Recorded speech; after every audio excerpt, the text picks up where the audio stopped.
Hello বন্ধুরা, good afternoon. সবাই কেমন আছো? ভালো আছো? আমি আছি ভালো। চলো রোজই শেয়ার করি তোমাদের সাথে কি রান্না করা হয়েছে, দেখাই। গরম গরম ভাত হয়ে গেছে, ধোঁয়া উঠছে। একটু কালকের ভাত রয়েছে এটা। আর এখানে অল্প বড়া রয়েছে পেঁয়াজের। আর অল্প এখানে মুসুর ডাল কালকে করা হয়েছিল, মুসুরের ডাল অল্প রাখা আছে। আর এখানে কালকে পালং শাক করেছিলাম সবজি দিয়ে, পালং শাকের ঘন্ট ওই রাখা রয়েছে। সব গরম করা হয়ে গেছে, মাছের মাথা দিয়ে করা হয়েছে। শুধু আজকে এক তরকারি ভাত। এই যে এখানে মাছের তরকারি একটু রয়েছে, ছোট ছেলে খায়নি, ওর ভাগের মাছও রয়ে গেছে। খুব জ্বালায় আমাকে, খাইনি ও। আমরা তো খেয়ে নিয়েছি, শেষ হয়ে গেছে আমাদের। আর আজকে করা হয়েছে ছোট ছোট আলু দিয়ে, নতুন আলু দিয়ে আলুর দম। আলুর দমটা কেমন হয়েছে বন্ধুরা জানাবে। কালারটা খুব সুন্দর হয়েছে, খেতেও খুব টেস্টি হয়েছে।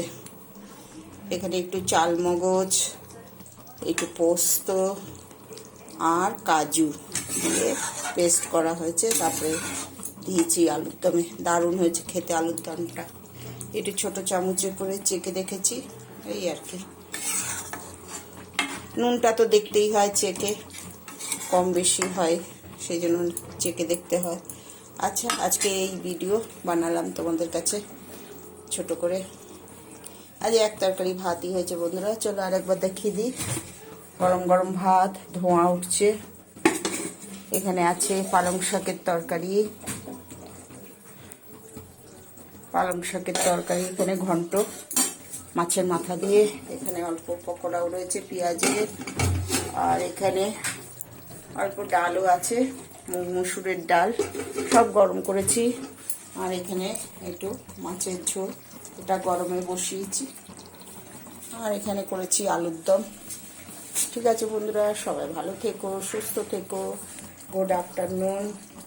আর ইউটিউবের বন্ধুরা, আমার চ্যানেল স্বপ্না রান্নাঘর, বেশি বেশি করে লাইক, কমেন্ট, সাবস্ক্রাইব করে দিও বন্ধুরা। আর লাইক কমেন্টও করে দিও ফেসবুকের বন্ধুরা। ঠিক আছে বন্ধুরা, সবাই ভালো থেকো, সুস্থ থেকো। Good afternoon. আমাদের এখানে হরিদ্বারে প্রচুর ঠান্ডা, সকাল থেকে কুয়াশা, মেঘে ঢাকা ছিল। 12টার পরে এখন রোদ দিয়েছে। 12টা কি 12:30 থেকে রোদ দিয়েছে। ঠিক আছে বন্ধুরা, ভিডিওটা আর বেশি বড় করছি না। সবাই ভালো থেকো, সুস্থ থেকো। Good afternoon.